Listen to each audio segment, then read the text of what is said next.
Good morning, everyone, distinguished members of the jury, guests, my wife. I'm honored to be here. It's been a long journey, and as I share with some of you, I have 4 kids. 2 of them were born while doing the DBA. I also changed 3 jobs, 3 countries, lived in Luxembourg, in Dubai, in Spain. So it's been an incredible journey, and I learned a lot about life and about the subject I was trying to talk about.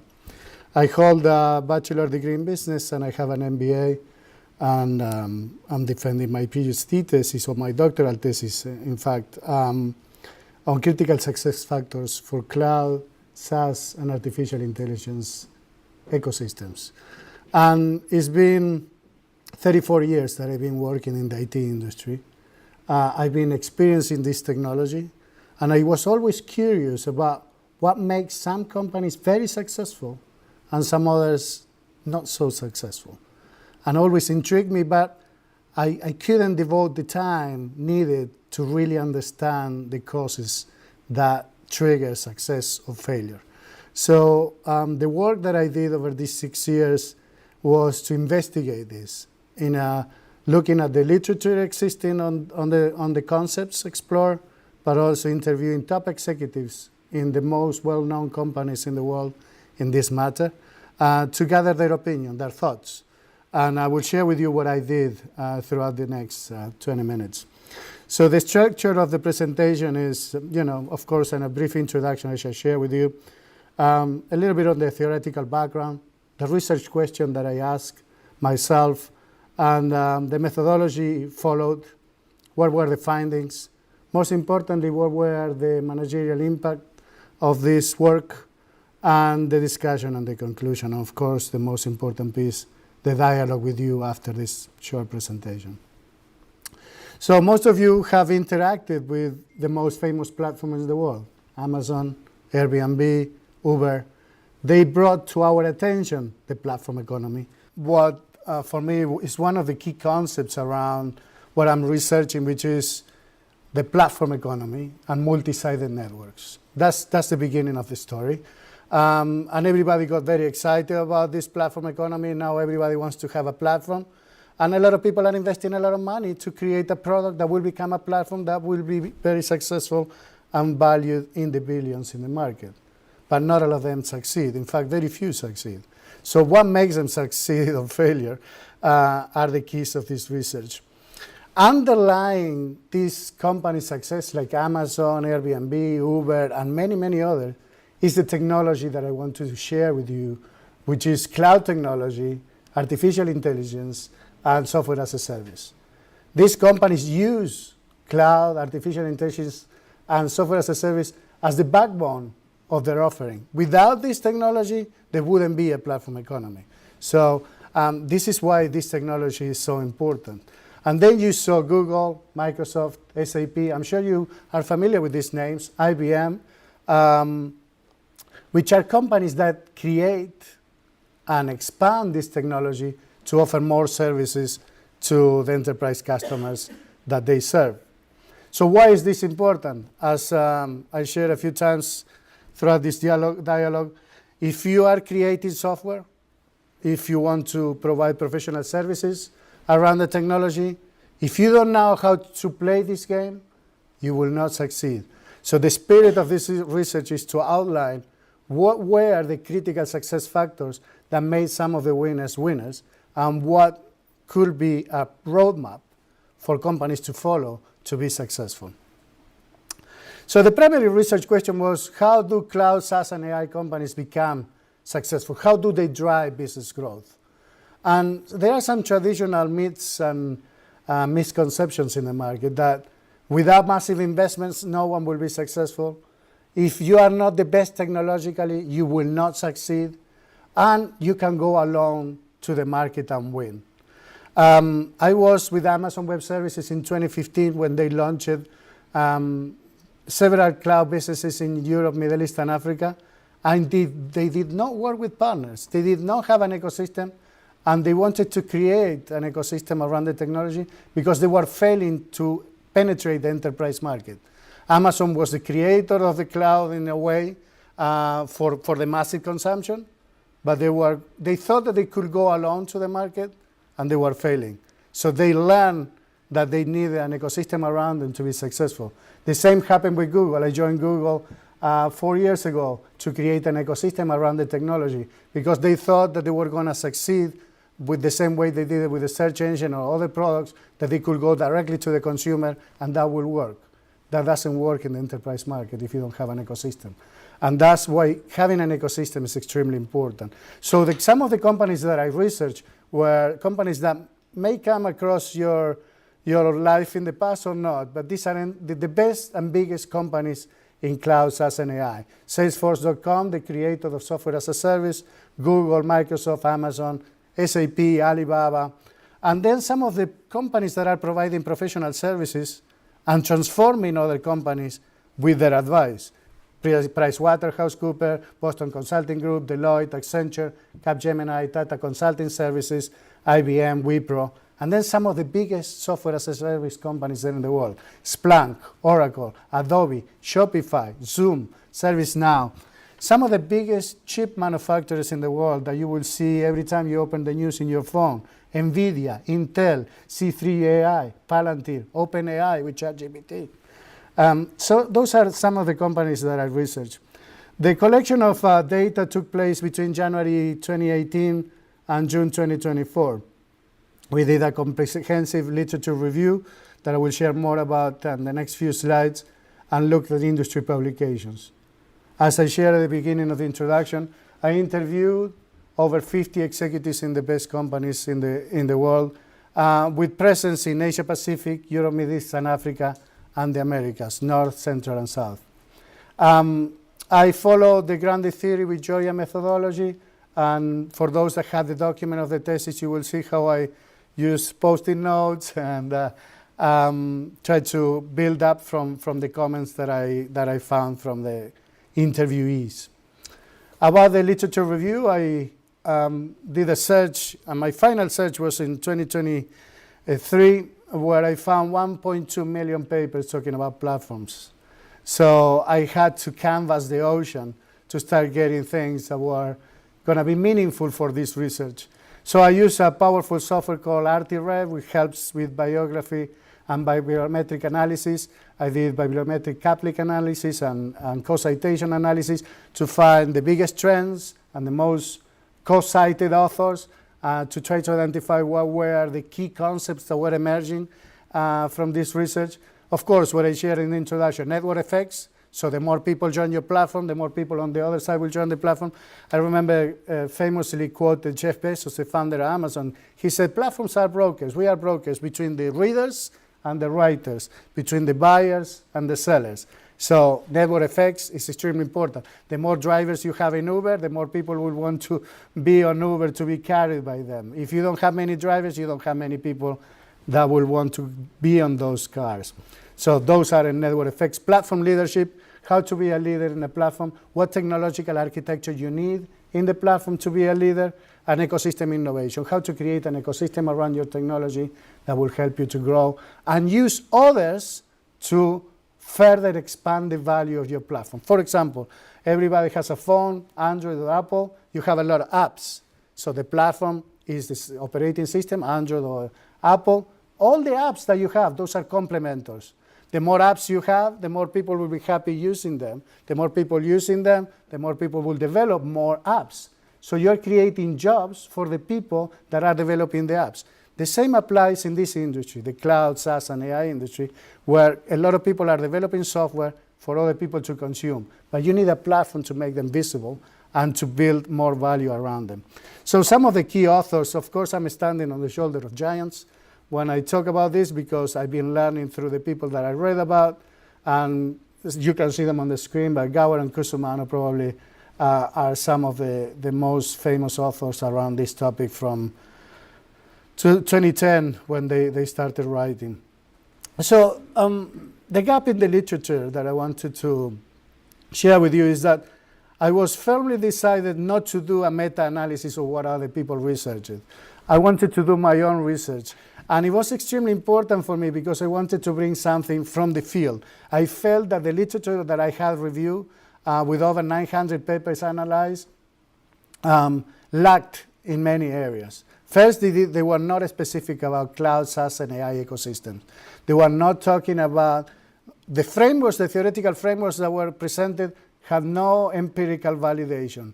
They were expressed as meta-analysis or as reports of annual reports, but there was no connection between the theoretical frameworks and the empirical analysis. So I wanted to bring something from the field that would complement the existing literature.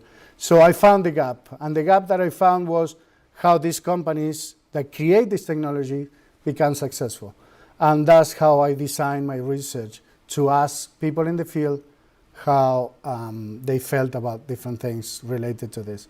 There were no practical insights. There were no managerial advice about how to grow these companies. You will see, oh, Amazon or Apple grew and they are valued at 3 billion, 3 trillion, but nobody is telling you how they got there. And it's always a look at looking at the past. If you look at the past, you will never be wrong. You're telling what already happened. How can you help others is if you tell them what to do in the future, where uncertainty reigns. There is no truth about anything, right? So how do you know what the right path is? So I wanted to create one path that might be right, might be wrong, that people can follow, and if they follow it, they might become successful. So I found that 3 key elements in this research. One, the critical success factors. You have drivers which attract companies to want to join these ecosystems. So why will a software creator join the Amazon platform? Why, if I develop a technology and want to make it available to the world, do I join the Apple ecosystem? Why? Why would I? Why would I not go direct? It's a question you want to ask. You are empowered to make a lot of good decisions if you go alone. If you go into a platform, you will be constrained by their governance. So there are drivers to join these platforms: market growth, the potential they have to elevate your visibility to the world. I've been helping companies to join the Amazon marketplace. There were people in a small software company in Spain put their software in Amazon Marketplace, and there were people in China, in Australia, in Japan buying it. They would have never achieved that if they were not in that platform. So there is market reach, there is a market expansion. You can grow your commercial presence significantly. And then there are many challenges because not everything is rosy. On the contrary, it's very difficult to work with these platforms. They are very powerful, and there is an imbalance of power when you negotiate with them about anything, about putting your software in that platform. So it's very challenging to work with them. There are demanding relationships. They don't have people to support a small software company unless you have a lot of potential for growth. So there are many challenges that need to be overcome to be able to work with these platforms and grow your business. And of course, we identify best practices, what the practitioners found that works, that make these companies successful. So those are the critical success factors that we identify. You may have seen it in the document. There are many drivers, many challenges, and a lot of best practices. The second finding is that ecosystem play is the name of the winner's game. There is no big company that is winning the market that is going alone, not in the technological field. Even the latest ChatGPT, which put a generative AI tool in the hands of the consumer, they are partnered with a lot of other companies to make that technology available.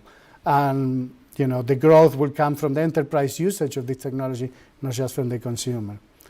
And the third finding that I want to share with you around the practitioner's impact is there are fierce battles within these ecosystems. The platform fight with the other platform. The ISVs fight with the platform. The service partners fight with the platform and the ISVs. So everybody needs to be aware that these fights take place and they might impact the outcomes of their actions.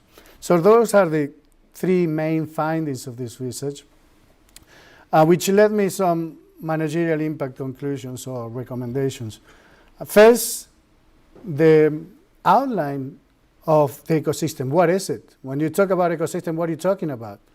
Well, we're talking about a network of companies that interact, compete, and collaborate at the same time to achieve their objectives.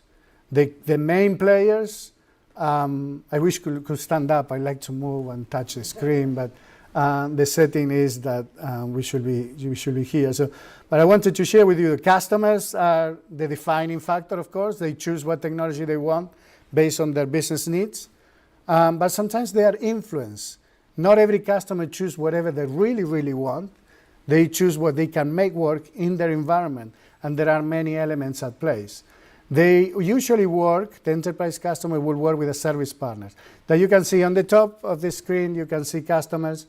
On your screen, you will see on the right of the screen, the service partners, and you can have consulting companies, telecommunications companies, managed service providers, that help a government organization access the technology from these players. Then you have independent software vendors that are creating new technology all the time that want to make it available to customers. And then on the bottom, you have the cloud platform offerings.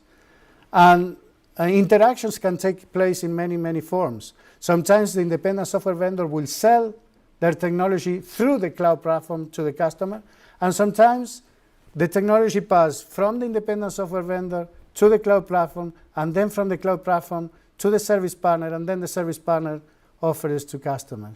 So depending on what technology you are offering to the market, you will need to understand what type of ecosystem play you need to do. Can you sell through the cloud platform? Can you sell with the service partners? So it's extremely important to understand the ecosystem you are in, and what role you play. Are you a member of the cloud platforms? Are you an independent software creator? Are you a service partner? And depending on where you are, it will be the strategy that you need to follow to win. The second element is that there is an ecosystem success model where, in this case, in the screen, you will see it on your right, on your left, my apologies. Different companies want to join a platform ecosystem. So if you see at the top, it says potential, service partners, customers, and ISVs are attracted by the drivers we were talking about, market growth, the newest technology, faster growth, more partners. You want to join a platform because of the drivers are very attractive. And if you keep moving and you follow best practices, you might grow your business or you might achieve your goals, but then you are faced with the challenges that no one can escape. Some of them will overcome those challenges and will win, and some of them will fail and will be dropped and might not succeed as faster as others. If you continue and the winners grow, what they do is they become a platform or they reinforce the drivers. Because if they succeeded, it means that it's more attractive for others to join them. Just to bring it down with an example, because I know a lot of you know a lot about technology. Think about Zoom, the technology we are using today. They started as a video communications platform, but then they wanted to grow. So they added more products to their portfolio, but they learned that alone they could not grow as fast as if they joined a platform. So they joined the Amazon platform. So although Amazon has a video conferencing software, Amazon also sells Zoom. And Zoom put their products in the Amazon platform because more people will use it, because more people use Amazon Cloud than Zoom as a video conferencing. So now Zoom joined a platform to grow faster, to expand their market, but they also want to become a platform themselves. And they want other people to develop software on top of the Zoom platform, so they created their own marketplace. So now you have Zoom partners developing software for the Zoom platform that is available in the Amazon platform. So unless you really know where you want to go and how you want to play this ecosystem game, you won't know what to do. But if you know, you can outline a strategy to move forward. That's why it's important to know, the ecosystem success model that we just outlined. And third, from the managerial impact, is the wars that I was talking about. It seems like there is a big war, and then there are battlefields within that war. And those battlefields are the platform fight for market dominance. Everybody wants to be the winner, and the winner takes all. The bigger your platform is, the more power you have to negotiate and to squeeze your competitors out. So they fight among themselves. But then the platform, the ASVs, and the service partners fight to get the money from the customer. Because if the customer says, I want Amazon, then Amazon will say, I will tell you which ASV and which service partner I will work with. So the customer choice defines the other players. The hardware, you might see in the news all the time, news about NVIDIA and Intel failing. There is a war between the chip manufacturers to get the money from the platforms. Because the better the chips they develop for what the platforms want, then they will get investment from the platform. And we're talking about billions, right? So NVIDIA selected themselves as the AI chip manufacturer, and now everybody's buying NVIDIA, the valuation is growing. They knew how to position themselves as a hardware producer for the latest buzz, which is AI, right? They knew how to play it, and they are winning, at least in the market positioning. The ASVs fight with the platforms also for the customers and visibility. Another interesting element that sometimes gets overlooked is everybody fights for the developers. You think a programmer, as a technical guy, they are very influential in the decisions that customers make and other partners make. So all the platform wants to attract the developer, so the developer will learn the technology they sell and not the others. Even if they learn the others, the more you know about one platform, the more you're going to say, I prefer this one, because you invested yourself on it, right? So they all want to win the hearts and minds of the developers. And everybody's fighting for the service capabilities as well. I know I'm short on time, but I'm getting to the point, close to conclusion. And there are several other recommendations that you could see in the document where I outline steps that a manager, a practitioner can follow, very, very down to earth with examples, so they can follow it and create their own ecosystem. The theoretical implications of this thesis is that I wanted to contribute to the academic discourse by talking about cloud, SaaS, and AI ecosystems, something that I didn't find a lot about. And second, from a practical application, I wanted to provide actionable recommendations for practitioners that they could follow. So bring it down, distill it for them into what it means for them on a day-to-day action. I categorized them by priority and suggested a course of action. So as a conclusion, the future of cloud, SaaS, and AI ecosystems offers incredible opportunities, and a lot of companies are joining these ecosystems every day. Everybody is working on an AI startup, and everybody wants to create new technology. To win, they must be part of an ecosystem and observe the critical success factors. Some of the distilled best practice recommendations: understand your role in the ecosystem and form strategic partnerships, create comprehensive governance, and develop a technical and go-to-market integration with your partners. It cannot be just a commercial or sales pitch. I found a lot of challenges finding the data. Interviewing these executives was very hard, first to convince them to talk. They were, some of them, unwilling to talk about this because they knew I was speaking with many others in the same industry but with competitors.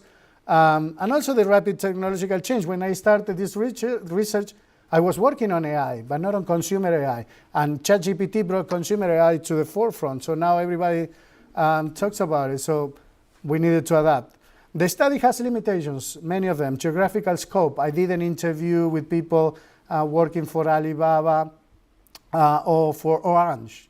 So I work with a lot of United States Asian companies, Google, Microsoft, IBM, Pricewaterhouse, Accenture, so many of them. So there are potential for biases, and there is room to expand. So I think there is a lot of space to expand on this research. Some emerging trends: AI substituting people at work is worth exploring. Quantum computing and Internet of Things is impacting this business, and it's worth researching how it will impact it. Decentralized platform with blockchain will affect the cloud business. It needs to be taken into account. Sovereignty requirements. A lot of countries don't want to share their data for security reasons. So a lot of clouds are now national and managed a little bit by governments to take care of the data of their citizens. So some research proposals area: ecosystem development around AI, how it will change, how it will evolve, the impact of this emerging technology we are talking about, or perhaps narrow the ecosystem study by industry. What is happening in healthcare with this technology? What is happening in education with this technology? So there are many areas in which this can be expanded. Finally, I want to thank my wife, as the president clearly said, and it's true. Everybody is on this, and thank you, Veronica, and my kids for all the times that I was not there for them. Thank you, my supervisor, for your patience, incredible patience, and also thank you for helping me conceptualize my practice and for dealing with me. And thank you to the BSI team. You've been immense and magnificent. I thank you very much, Catherine, for these 6 years of help. I was a difficult customer. So I conclude there. Thank you very much, and over to you, Madam President.